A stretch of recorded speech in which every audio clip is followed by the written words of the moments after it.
Greetings and welcome back to Stellaris, my Commonwealth of Man playthrough. So I started reinforcing a couple more ships with Strike Force Dragon, and in 3 months we are going to attempt to renegotiate the deal with United Miravandian Imperium. Corinth is not a great world, so I think what I'm going to do when I colonize it is spin this off into being a vassal and let the AI develop that world, and then just have them be a scalarium for me, generating bonus research, so that it does not improve my empire size, and they have to worry about the development of districts and things. We have identified a scientist among the barbarian Natfankans on Ofang 4 that shows great promise. His brilliant research is far ahead of his peers, and parts of it is revolutionary even by our standards.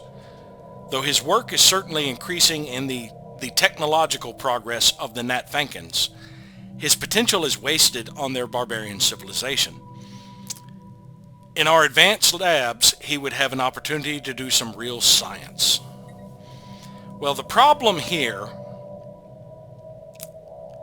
if we abduct him as a scientist, that means we have an alien as a leader. We don't allow that, being xenophobes.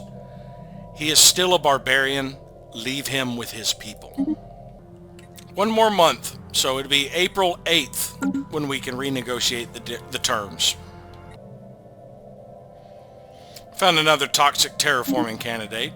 That detox ascension perk is starting to seem more and more useful. We'll get another reinforcement for Strike Force Dragon, and we should be able to renegotiate our deal. Restricted voting, expansion regulated, huge bonus to your research, join all of our conflicts, give us 2 holdings, and unified sensors. Now that's going to be even more negative. Alright, don't join our conflicts right now. But all of these others, 389 to do it. The unified sensors, they'll receive sensor data from us, and we should receive sensor data from them, I think. Well, this just says from the Overlord. It doesn't say that they give it to us. But it is half a point. We'll keep them on independent.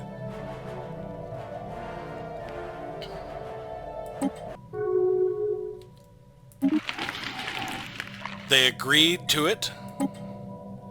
So let's go to here. They're actually going positive now. Now, as far as holdings, we want one on their capital. An Overlord garrison boosts their monthly loyalty change, but reduces their happiness. It also reduces their crime, and every additional army has a further effect to a maximum of 3 additional armies. So this is a garrison established to oversee the local enforcers, occasionally reinforced by military battalions in more dire circumstances. So we could put an Overlord garrison on each of their worlds, since we already have 3 armies stationed there, and end up being able to really boost their loyalty.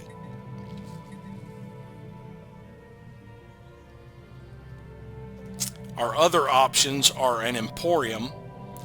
We're xenophobes, so we can't do aid agency, to give us energy credits in exchange for amenities.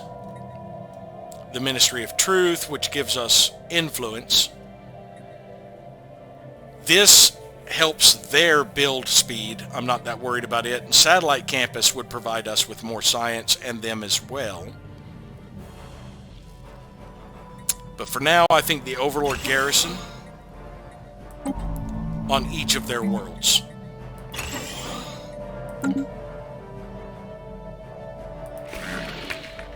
Oh, and actually, let's go to our holding tab real quick.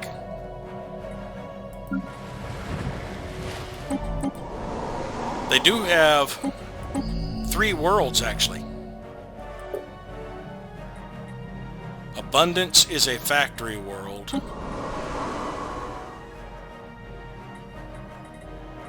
Scion is the one that we have. Let's cancel the garrison on Abundance and put it on Scion.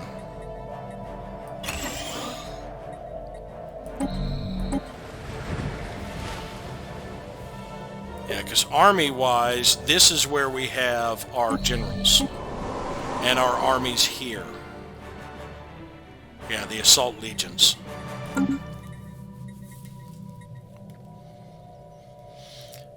And we should probably get some cheaper armies over there to replace them as garrisons. Let's see. Yeah, it'd be fairly cheap to recruit some slave armies. We'd need 3 slave armies for each of those worlds that we're going to keep the garrisons on. But it's going to take a year to build that anyway. There's no rush on churning out the garrisons that we're going to replace ours. We can use our armies there for now. On our last survey here, and then we can claim this system. It's going to be a little bit more minerals, a little bit more energy credits. Recon pass completed. How much would it cost us to get 3,000 energy credits stockpiled to get the curators to assist our research? And we can begin construction here in Teterra. That'll prevent us from doing another fleet reinforcement. This site, quarter. Flaxington is getting low on amenities. I think I'm going to resettle another Farine here. We can get started on the slave processing facility here on Dawnlight. As you can see, I reloaded the game. I did an experiment to see if swapping my species to where they had no migration controls would allow me to start growing a species on a world where they didn't exist, like growing Farine here. But it did not currently have any incoming migration, so it wasn't available as an option. So I decided to reload rather than removing those population controls.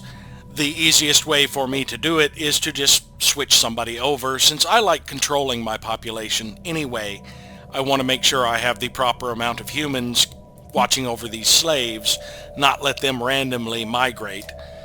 Also, forcing growth reduces population growth, which helps me keep my population in control in a manageable state. If I want more population growth, I can research it or get it through other means. Oh, we should get a breakthrough here on any one home. Looks like we didn't get a breakthrough, but we've got enough clues we're guaranteed to break through on the next one. We can do a few more reinforcements for Strike Force Dragon. Anomaly found. Armed vessel. Preliminary scans of B4-3-863 indicate that a heavily armed vessel is in orbit of the asteroid. It would be wise to proceed with caution. That's actually a lower level one, so that'll give him a decent amount of experience in a relatively short time. Construction complete. We have Teterra.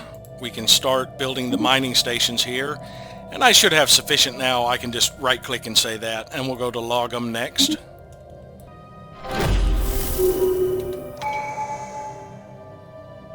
Our governor has hit level cap, I believe. I don't believe our governors have a higher level cap yet. No.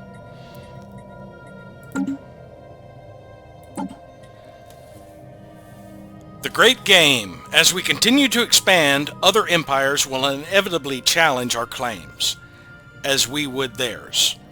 We are locked in a great game of resources and territory. It is nothing less than our duty to come out on top. So this will boost our damage to star bases and give us access to war doctrines. It'll be 6 years before we get our first one in domination, and I believe we're going to go down this side first to get the edict. And we have an ascension perk. Now, Imperial Prerogative would be nice, but I think it's time we actually went with Shared Destiny, because I do plan on doing a war for additional subjects. I want them to have no loyalty penalties. I need the additional envoys for espionage. As we reach ever greater heights, we must not leave behind those who have loyally served us. The glorious future of our empire was always meant to be a shared destiny. Well, the flavor text doesn't really fit with us. We're not sharing the destiny with them. They are subjects and slaves. As much as I would like the effects, the additional envoys, and the monthly loyalty, this does not fit with how I'm playing this Commonwealth of Man. So, executive vigor would be useful. The extra edict fund right now. Interstellar grasp of the void would be useful for more star bases. Dropping our empire size by 30 would also mean we would need 15 less naval size to cover that. But let's go with executive vigor. Actually, let's go with grasp the void. 5 extra star bases means we can start building anchorages to really boost our naval capacity. The vast expanse of the galaxy holds limitless riches for those empires that understand how to maintain their grasp on the void. So we will be able to start building some anchorages. We could actually build a couple of anchorages here that would eliminate the need to patrol that section for piracy. And we could also build some here, which would eliminate the need to patrol this section for piracy. Yes, I believe that's going to work out. Now, we'll do that as we need more naval capacity. In the interim, I still do need to get this bastion up and running, because we do have another empire that can come down this way. I need to finish getting the defenses, or get the defenses here, in case this empire turns against us, which hopefully they won't now that they are actually gaining loyalty. I may be able to wait on the defenses there, just as I'm waiting on the defenses of Caspadine. But as far as war doctrines, defense in depth, let the enemy come to us. Let's see, that gives us home territory fire rate. This one gives us more disengagement opportunities, more disengagement chance, and a reduced enemy FTL risk. This gives us sublight speed and weapon range. This means we will not disengage from combat, and our fire rate is much higher. Now this is one we are allowed to run being militaristic, but I think for now either hit and run or rapid deployment are better doctrines. This one would reduce how many ships we need to reinforce, because our ships would disengage more likely. This one allows our ships to cover our empire faster, and we will shoot faster. This one will increase the chance that we're going to lose ships, but we will fire much, much faster. When we get up to the point where we have a sufficiently stronger military than anyone else, no retreat will allow us to blow them up very quickly. In the interim, though, right now I think rapid deployment is the one we are going to end up running. I have to advance it a day to have the options, and it is already set on rapid deployment. We must move quickly to strike where the enemy is weakest and defend where the enemy means to attack. Maneuver is the key to success. Now this huge bonus to sublight speed means I can actually get from one end of my empire to the other relatively fast. These patrols will also be fairly quick.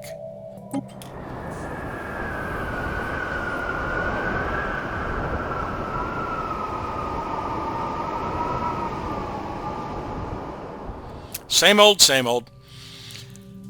Further studies of the lost civilization of Beta Ursa Majoris 5A have given rise to more questions than answers. The plain, sturdy structures are thousands of years old, and all seem to have been constructed at roughly the same time, perhaps as brief as a single century.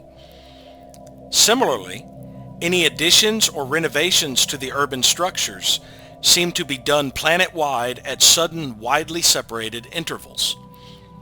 The oddly punctuated development of this society seems to show no appreciable change in population size.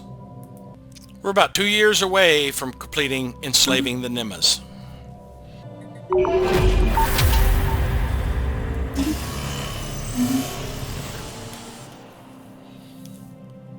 Cosmic Nudge. The mystery of the crashed moon has been solved. The city it landed on was utterly destroyed, of course, so it was a ruined suburb outside the impact zone that the revelation was found. A digital fragment, recorded mere hours before the calamity struck, spoke of strange lights and electromagnetic readings in the night sky. A bright flash was seen, and within minutes the moon was slowly descending toward the doomed city. It is established, with a very small margin of error, that vessels of some powerful alien civilization appeared over Safe 2 and deliberately nudged the moon out of its geosynchronous orbit and towards the surface. They appear to have deliberately slowed the moon's descent, although we cannot say if this was due to an intentional effort to preserve the rest of the world for their own later colonization, a psychological warfare tactic of mass terrorization, or something else entirely. So this gives us access to atmospheric filtering,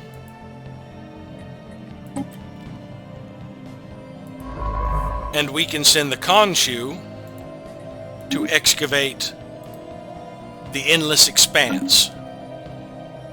At first sight, there is only snow and ice on Koldax 10A. Vast expanses of impenetrable white glass lakes and jagged turquoise glaciers against fiery orange skies torn open like a wound, pouring red into the seas as Koldax's stars set. If the world had an end, this would be it. Here the seas lie still and the snow untouched. The only sounds are the thunder of the ice calving in the wind howling across the plains. Yet Koldax 10A was once someone's home. In the midst of a wide barren field, the black metal framework of a steeple protrudes from the white masses. What forgotten secrets could be buried beneath the snow? I'm going to start building another industrial district here on Unity to see if I can get people to work as metallurgists and artisans instead of entertainers, and allow the Farine to come up and take the entertainer jobs. And we'll reinforce a couple more ships in Strike Force Dragon. I need to check and see when the sleeper cells expire here. We've got 6.5 more years before we need to worry about it. We really do need to get some more envoys. They're back to trying to harm relations. Well, my holdings should be completed soon. And you will be disloyal not much longer.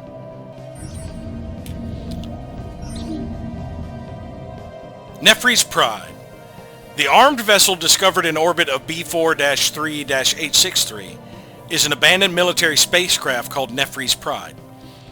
Its light frame and evasive hardware suggest it was built for long-distance patrol missions, but it has since been retrofitted into a long-range stealth bomber.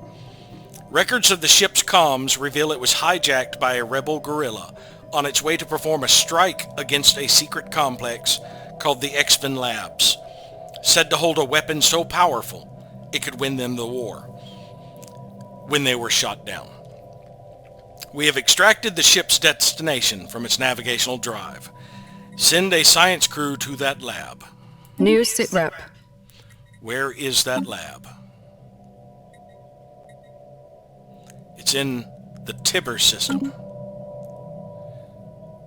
Alright, we are going to have you divert before you begin your next excavation and research that project.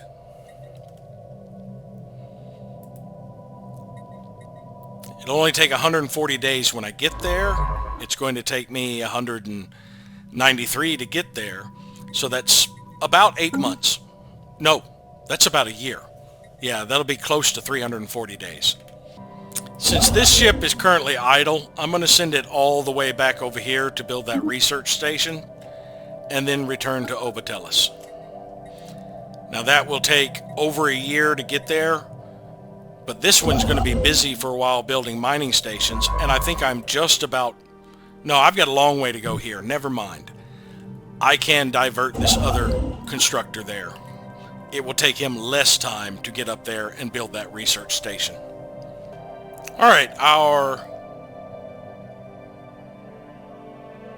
holdings are now built. If we look at our agreements, they are now generating a large amount of loyalty. They should be positive in about 6 months. And that will stop their disloyal attitude. They'll stop harming relations. While I'm doing nothing else at Leffingwell, might as well remove the final dense jungle. It's become much cheaper since our president has the further reduction. And we can do some more reinforcement of Strike Force Dragon. That should be the final picket that this fleet wanted. Construction complete. So before we go to Logum, we are going to head up here to build that research station. It'll take about a year, and then return to Logum. That'll give us another trickle of minor artifacts. Which actually reminds me, I have sufficient. I could force discovery of another precursor insight. I would rather wait until I have finished surveying all the immediate ones in my surrounding to see if they have one. Further reinforcement here, starting on our interceptors.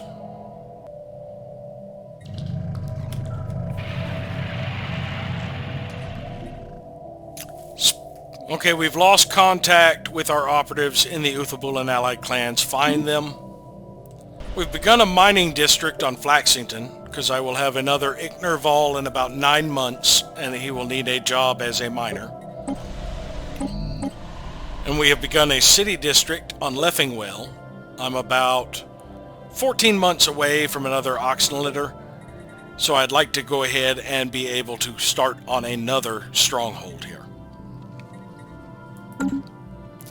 We're going to reinforce Strike Force Dragon, another 2 interceptors. I would like to get Marik. We've reestablished contact with our operatives. I would like to get Marik because it is 4 jumps from our capital. 1, 2, 3, 4, which is the range of a sector, so that would still be part of this sector. Hopefully I can finish this fairly soon and send him up this way to start surveys so I can expand there to put my defensive starbase. Due to their advances in technology, the United Miravandian Imperium is now a vassal.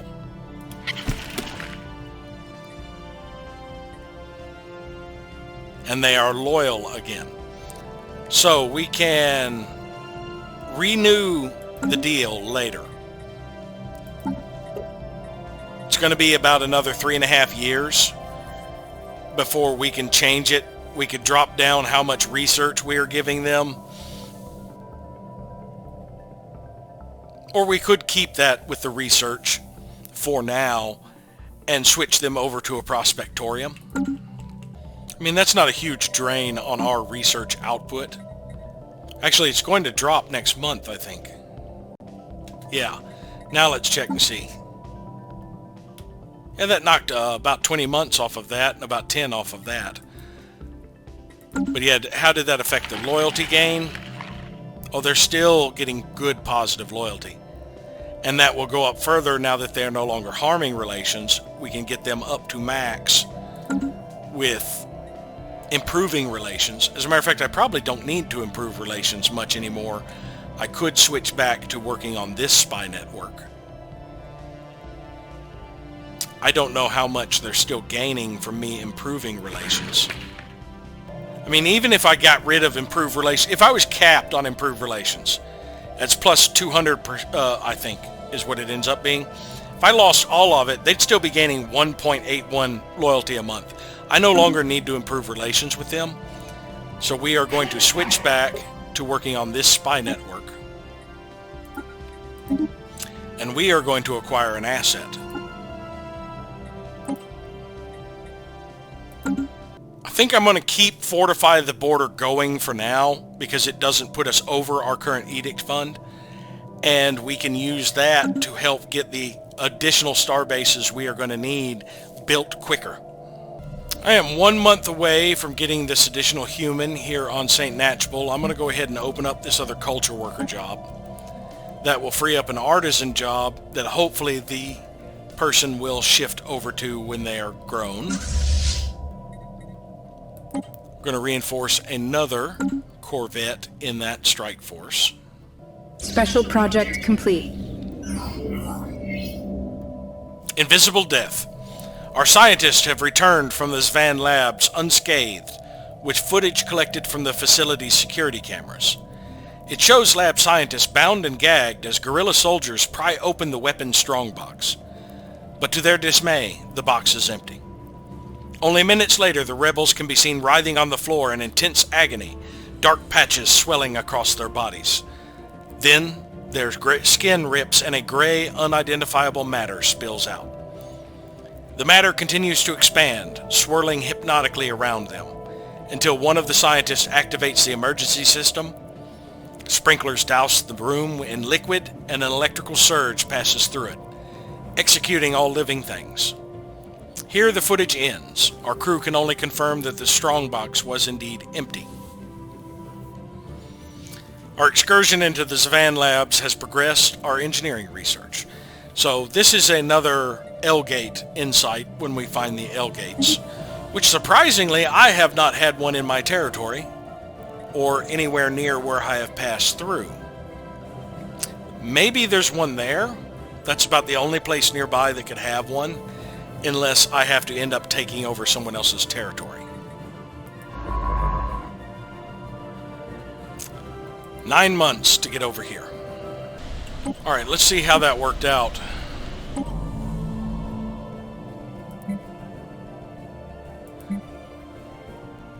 No, the human displaced an entertainer. Alright, we want... There we go. We got it fixed. And we are going to go back to breeding Farine. As a matter of fact, I do have a few other worlds that are going to need Farine. We're going to need to shift them over eventually. System reconnaissance completed. We've gotten the Logum system. We're now on our way to Bara and then across to here. Continuing to reinforce Strike Force Dragon. Needs about 5 more ships before it has all of its corvettes. United Latrepian Domains is now in a migration treaty with the Uthabulan allied clans. I don't care.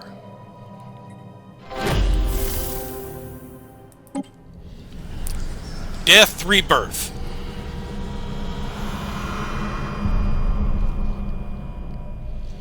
A recent breakthrough shone some light on the vanished city builders of Beta Ursa Majoris 5A.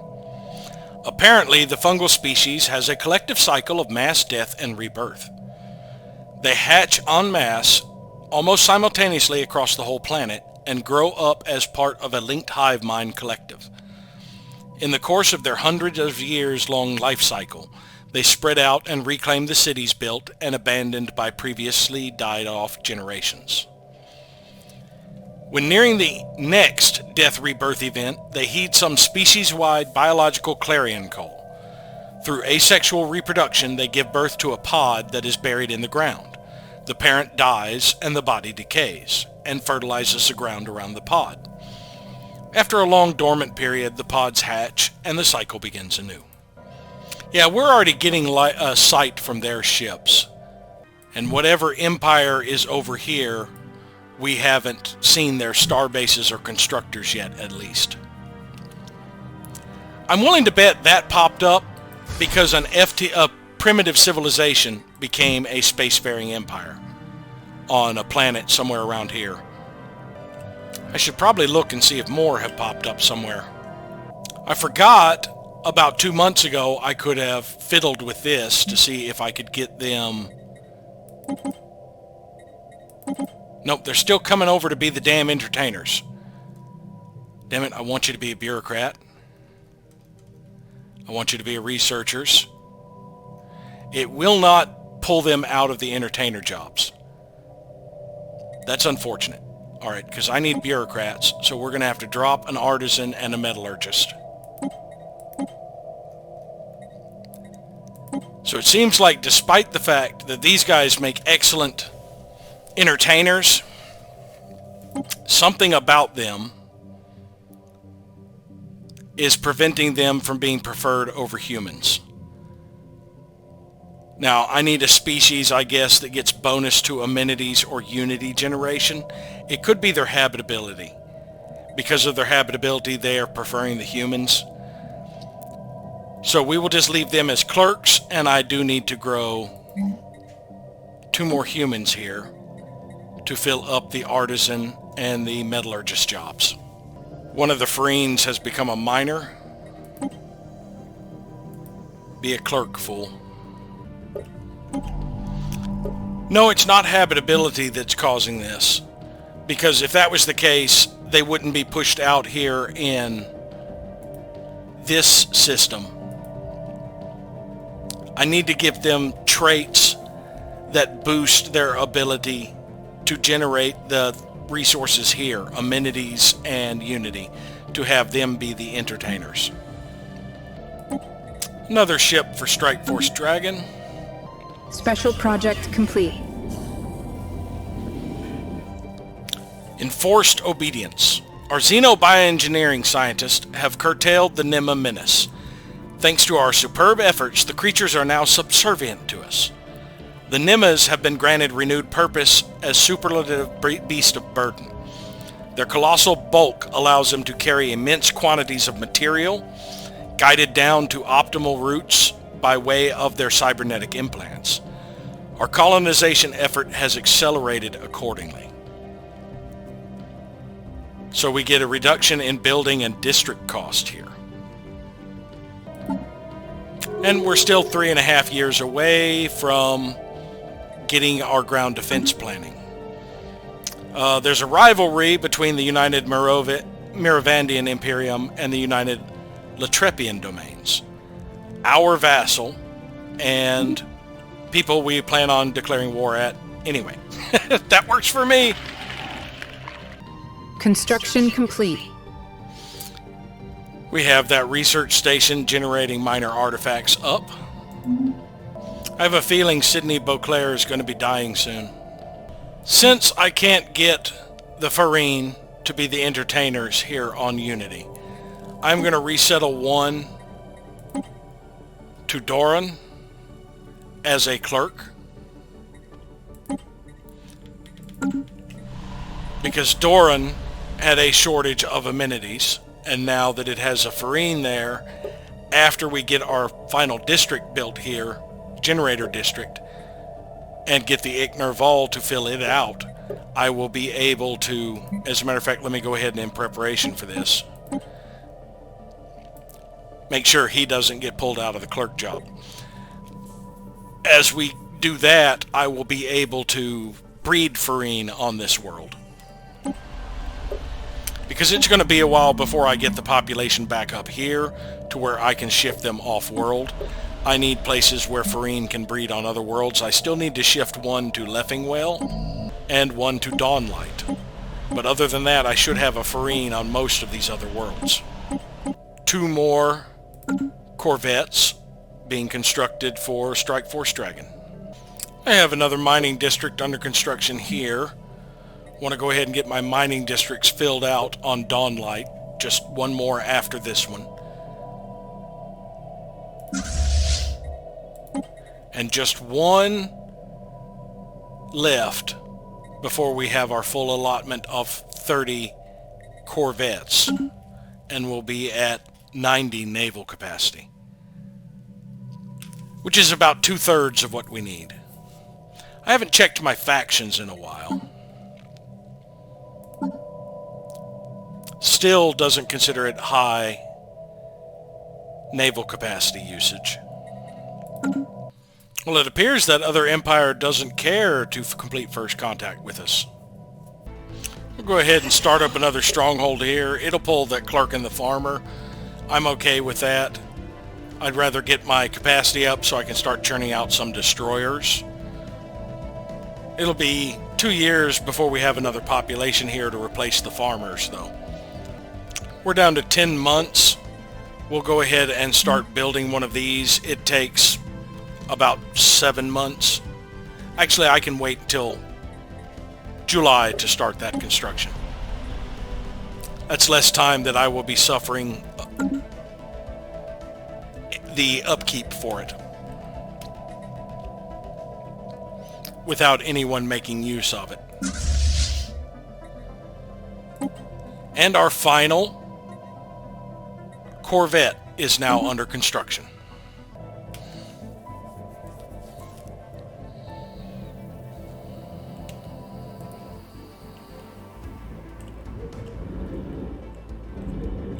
That is a constructor. So they are starting to claim this system. Hopefully we can get this breakthrough done and at least survey Marik before they can make it all the way here. Yeah, now that we're down to 7 months, I can go ahead and get started on this generator district so that we can get our last 2 Ichnerval here, filling out the last district we'll have access to for a bit. I think we have sufficient food surplus right now. We could probably shift these over to generator districts to boost our energy credits. We do not have the alloys to build a destroyer just yet.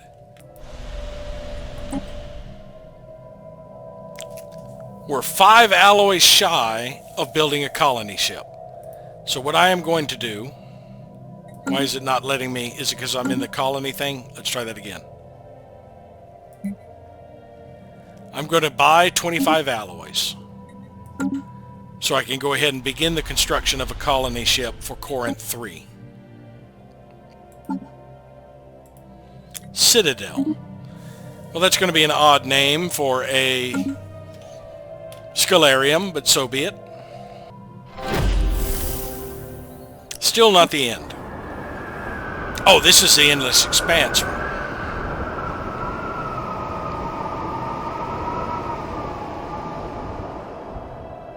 Church of the Endless Expanse.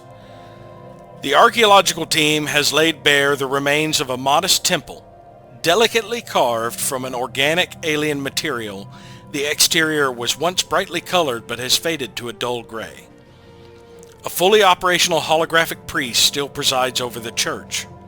While the temple was in use, she took confessions from wayfaring penitents, offering healing, reconciliation, and sanctuary to this otherwise inhospitable nook of the universe. Unusual mechanical confession chairs, akin to torture devices, have led the archaeologists to believe there may be more to this temple than meets the eye.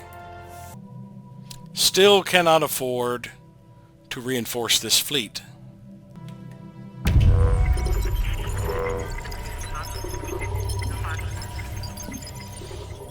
We've reestablished our sleeper cells in the Uthabulan allied clans. Squeaky little bastards.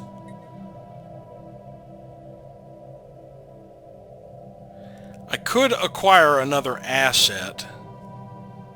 Actually, I could try to steal technology even.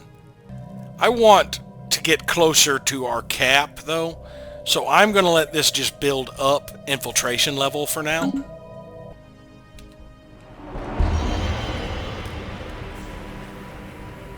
As more and more spacefaring civilizations establish formal relations with one another, the galaxy is becoming a vibrant and lively place. To avoid tragic misunderstandings between nations, an increasing number of diplomats have called for the establishment of a new pan-galactic organization, a community, if you will, where the empires of the galaxy can meet to discuss important matters. Should the Commonwealth of Man pledge its support for the creation of a galactic community? Yes, it is a worthy endeavor. It will establish contact with other empires so we know who to conquer. We can finally get our first destroyer. under construction, our Manticore, and start building up Strike Force Medusa. See, the Manticore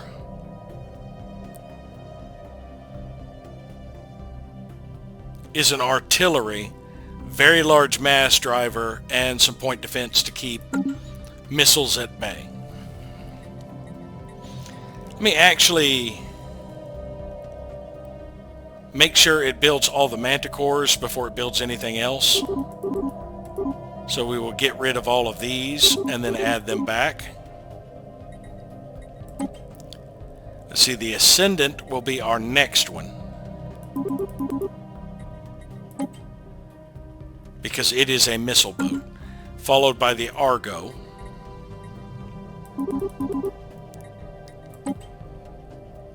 It is the last one we want. And let's go ahead and make sure the orders of these are right. Alright, so the Robust is a missile boat. The Centaur is a point defense craft. And the Adversary is a missile boat.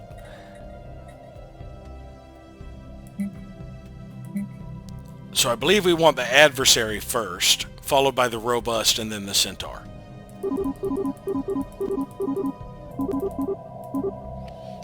Now for Strike Force Dragon, we have the Matchless. That'll probably be our last one. The Surprise. And the Winger. Actually, the Winger will be our last one. But we'll start with the Surprise. Add the Matchless. And then the Winger. Because it should construct them in the order that you add them.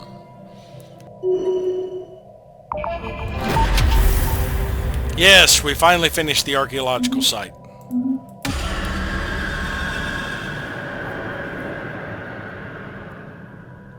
Rise Above. A speculative psychological and sociological investigation of the fungoid species culture gave a disconcerting answer to the mystery of their disappearance. At some point, the species as a whole started to question their perpetual and seemingly pointless life cycle.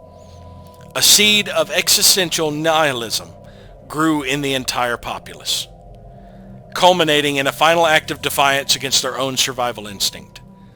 Once planted, perhaps even by a single being, this kernel of doubt spread with terrifying speed through the hive mind, until they decided in unison that the last crop of birth pods should not be planted. They should be burned. Now, if you recall, I believe we had this archaeological dig in a previous game in the United Nations of Earth playthrough, but the outcome to it was there was some catastrophic event that kept them from being born and coming back up. So you see, there are alternate endings to some of these archaeological digs. This gives us the access to the ancient refinery, as well as a chunk of refined materials and society research. But now, I am free to survey that system. It's going to take me 8 months to get over there. Now, I automatically started acquiring this because I already had a station in orbit that was getting the minerals. Normally you need a research station for these, but I'm getting the mining station to collect it. And I'm going to go ahead and move this constructor into there. Alright, we finished the Barra system. We are now on... Oh, that reminds me, I never did queue this guy up to be building the Starbase outpost. I meant to do it quite a while ago. He's been there idle for a while. After we survey Kanagi, I'm not going to poke into that system. What I'm going to do, since I do have a person who is in the vicinity already doing archaeological digs, I am going to return to whichever planet I have. Let's see, planets and sectors. Which planet is providing the most research? Unity. I am going to have this person go to Unity to assist research. And when Sakura finishes with her excavation, I should have claimed this system, and she should be able to start exploring that system, because I can see whether or not there's a threat in it. After she finishes all of that, I would probably send her to Tanab to assist research on Flaxington. Our colony ship is on its way. The potential is about a year away.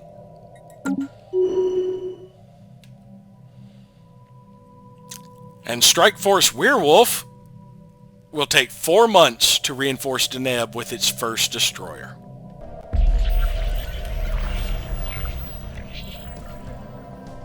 Confidence wavers. A group of auxiliary operatives in the United Latrepian domains has begun shying away from their assigned tasks, citing a lack of confidence in their overall purpose. Spymaster Santiago Vasquez would typically handle such matters without bringing them to our attention.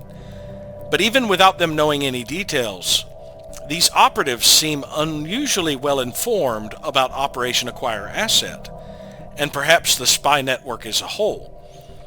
Given that these auxiliaries are kept isolated from our more active and better informed agents, Santiago Vasquez suspects the operatives are being fed information from an outside source. He also concedes that they may simply be highly perceptive individuals. Given these doubts, and the threats posed to Operation Acquire Asset by each scenario, Spymaster Santiago Vasquez requested directive on how to proceed. There's a high chance of them becoming panicked.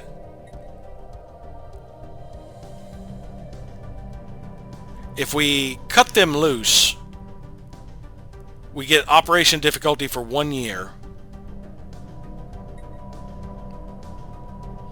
and it costs us 600 energy credits. A 1 in 3 chance of them getting unwavering insight, and I believe panicked operatives would have the same effect, operation difficulty. Let's see where these insights may lead. Let's risk it. Yeah, same exact bonus. I didn't end up losing 600 credits. Our auxiliary operatives in the United Latrepian domains have reacted with horror upon hearing the truth of their once intangible suspicions. Spymaster Santiago Vasquez revealed only a glimpse of the bigger picture to them, but it was sufficient to disrupt our supply lines. Our ability to subvert Latrepian encryption is reduced for a time. So we let them know, hey, we're going to make these guys vassals eventually. Oh, they're decadent hierarchy anyway. Highly stratified slave societies that have few concerns aside from maintaining their rigid way of life. So yeah, that's going to make our job a little bit more difficult here. We have a 70% chance of adding nothing. It's going to be slow going for a while. But in 1 year, that penalty will fade anyway. But that does mean we will probably lose contact with them multiple times during the course of this espionage attempt. Construction complete. Alright, build the research station, then the mining station, and then move to Barra and build the Starbase outpost. Now, I did queue up moving there first, just in case I've spent my alloys when he arrives. Strike Force Medusa can reinforce another Manticore.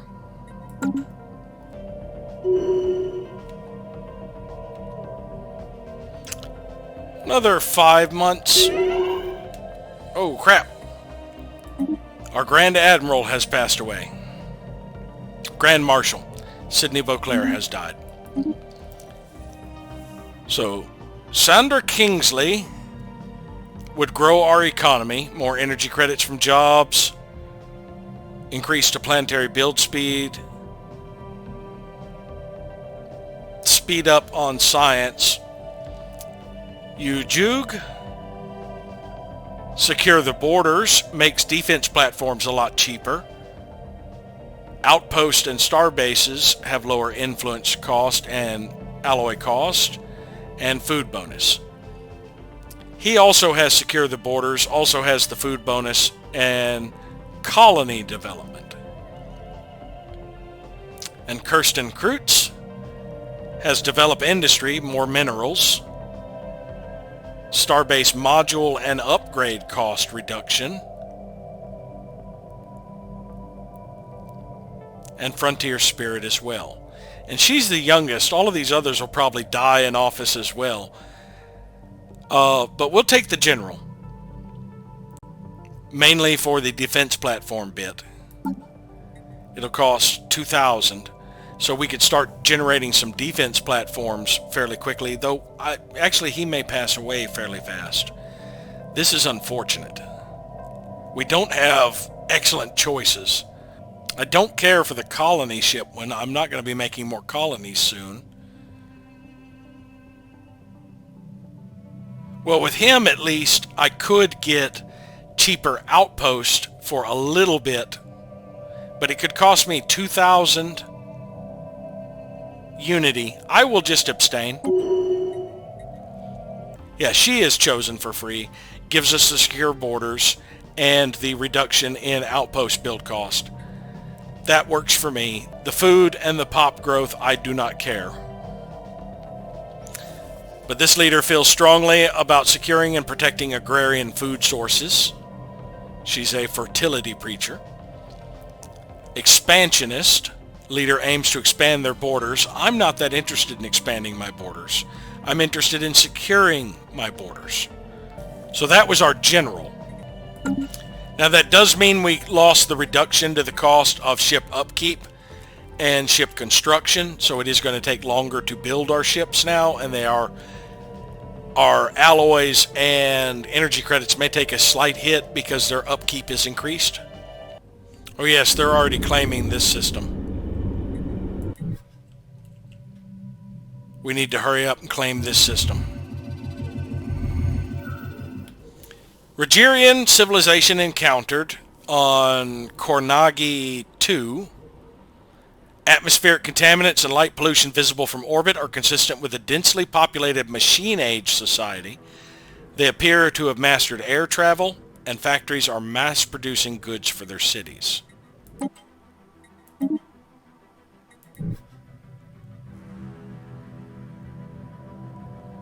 What type of world was that? Desert? Savannah.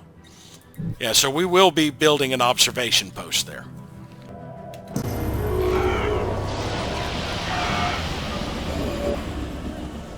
Sovereignty of Tuxcali has joined the galactic community. We're receiving transmissions from the United Nations of Earth.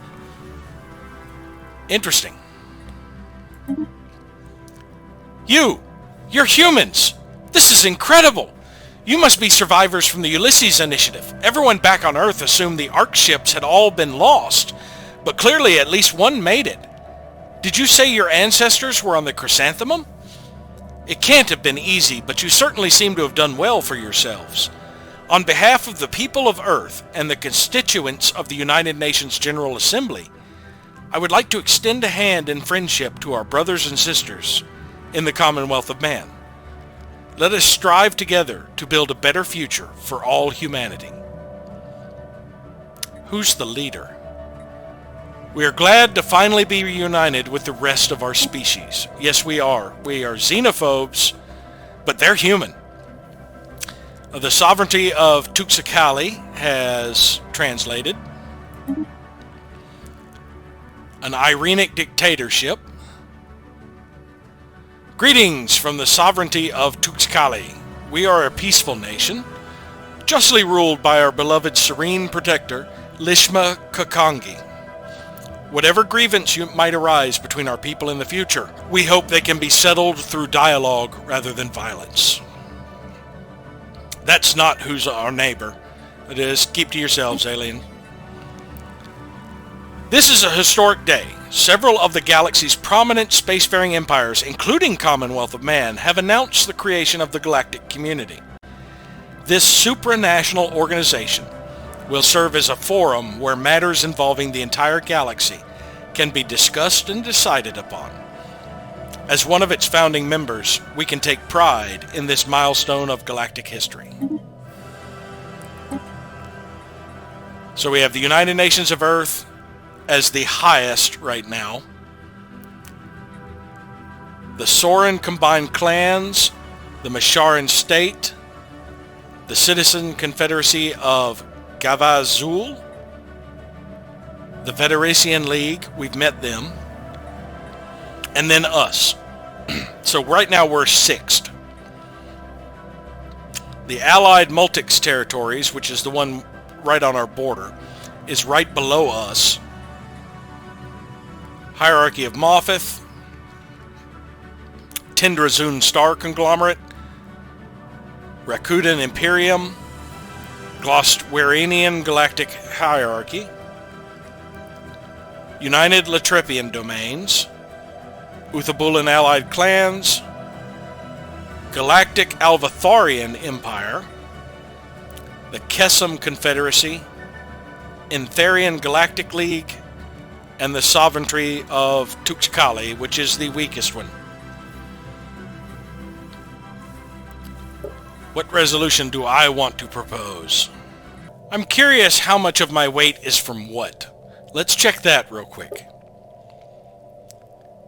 Alright, we don't know where most of these people's weight comes from. Technology is fairly low for me. Population is the highest, followed by fleet power and then economy. Well, greater good helps with population. However, it also makes the fact that I'm using basic subsistence and slavery illegal. I do not want that. So let's look at fleet.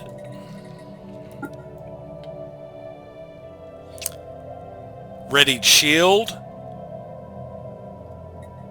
and rules of war. Well, that reduces it.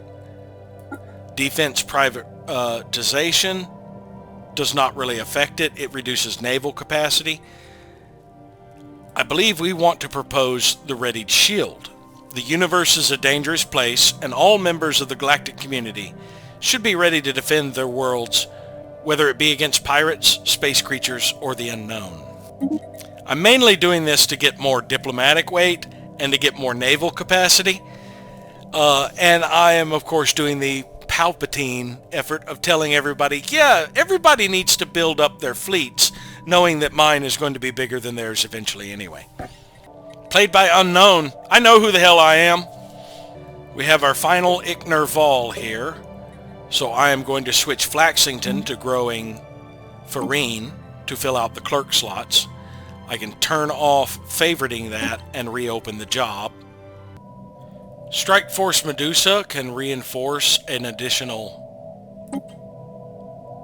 destroyer, another Manticore. And it has been another 5 years. So thank you all for watching, and we'll see you next time.